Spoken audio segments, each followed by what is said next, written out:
Hello everybody, hope you all are fine. Open your English reader book at page number 69. আমরা আজকে পড়ব Marco পোলো's টেল।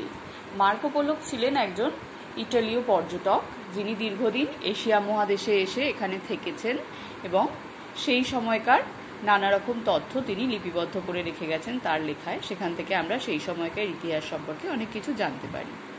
তো এই Marco পোলোরই সম্পর্কে এখানে আমরা জানবো। এখানে আমরা কি কি শব্দ শিখবো দেখি চলো। ইনফ্লুয়েন্সিয়াল, ডায়ালেক্টস, এক্সোটিক, লেভেরিয়াস, এগুলোর মানে আমরা পড়তে পড়তে জেনে নেব। চলো আমরা পড়া শুরু করি। মার্কো পোলো's টেল বা মার্কো পোলোর কাহিনী বা মার্কো পোলোর গল্প। I was born in the beautiful Italian city of Venice.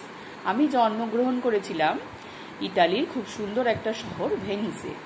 Venice was one of the most prosperous and influential part in the Mediterranean of the 13th century. এই ভেনিস শহর ছিল তখন খুব সমৃদ্ধশালী এবং প্রভাবশালী ভূমধ্যসাগরীয় অঞ্চলে। মেডিটেরিয়ান হচ্ছে ভূমধ্যসাগর, মেডিটেরিয়ান অঞ্চলে ভূমধ্যসাগরীয় অঞ্চলে তখন খুব সমৃদ্ধশালী এবং প্রভাবশালী ছিল। কখন? 13th সেঞ্চুরিতে, অর্থাৎ 1300 শতকে। কতদিন আগেকার কাহিনী বুঝতে পারছো। My mother died when I was a young boy. আমি যখন খুব ছোট ছিলাম তখন আমার মা মারা গিয়েছিলেন। And I was raised by my aunt and uncle, এবং আমি বড় হয়েছিলাম আমার কাকা এবং কাকিমার কাছে। অর্থাৎ ছোটবেলায় মার্কো পোলোর মা মারা গিয়েছিলেন, তাকে তার কাকা কাকিমা মানুষ করেছিলেন। They trained me to be a merchant, তিনি আমাকে একজন বণিক হতে শিক্ষা দিয়েছিলেন।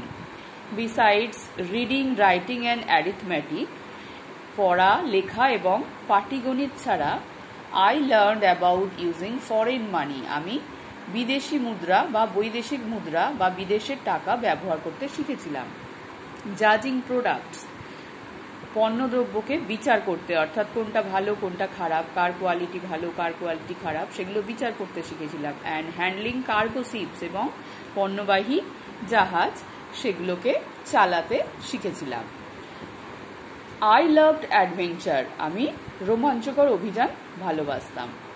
আ trait that I inherited from my father Niccolo and my uncle মাফিও।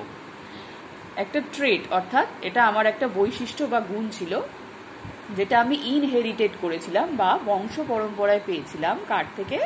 From my father Nicolás, আমার বাবা নিকোলো, এবং আমার কাকা মাফিওর থেকে।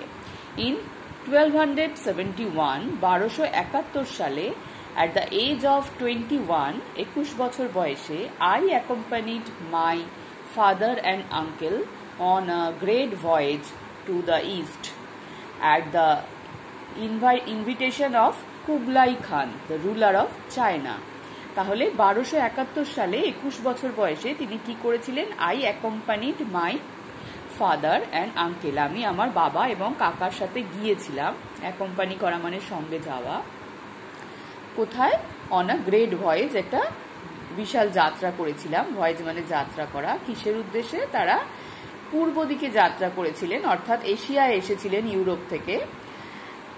কুবলাই খাঁ, যিনি ছিলেন চীনের শাসক, তার নিমন্ত্রণে, অর্থাৎ কুবলাই খাঁ তাদেরকে নিমন্ত্রণ করে পাঠিয়েছিলেন। তো তারা একটা দীর্ঘ যাত্রা করে সেখানে এসেছিলেন।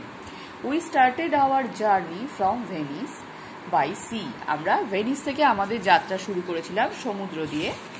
And then travelled by a camel across the deserts and mountains of Asia, এবং তারপর আমরা এশিয়ার মরুভূমি এবং পার্বত্য অঞ্চলগুলো উটে চড়ে পার হয়েছিলাম। তাহলে তিনি তার দেশ থেকে প্রথমে সমুদ্র পাড়ি দিয়ে এসেছিলেন, তারপর তিনি উটে চড়ে গিয়েছিলেন। It took us more than 3 years to reach Kublai Khan's summer palace in China. চীনে কুবলাই খাঁয়ের যে গ্রীষ্মকালীন প্রাসাদ ছিল সেখানে পৌঁছতে আমাদের প্রায় 3 বছর লেগেছিল। কত দীর্ঘ যাত্রা বুঝতে পারছো। We were greeted warmly by the Khan. আমরা খুব উষ্ণ অভ্যর্থনা পেয়েছিলাম সেই খানের থেকে, অর্থাৎ কুবলাই খান তাদেরকে অত্যন্ত আন্তরিকতার সাথে অভিনন্দন জানিয়ে অভ্যর্থনা জানিয়ে তার প্রাসাদে ডেকে নিয়েছিলেন, কারণ তিনি তাদের নিমন্ত্রণ করেছিলেন।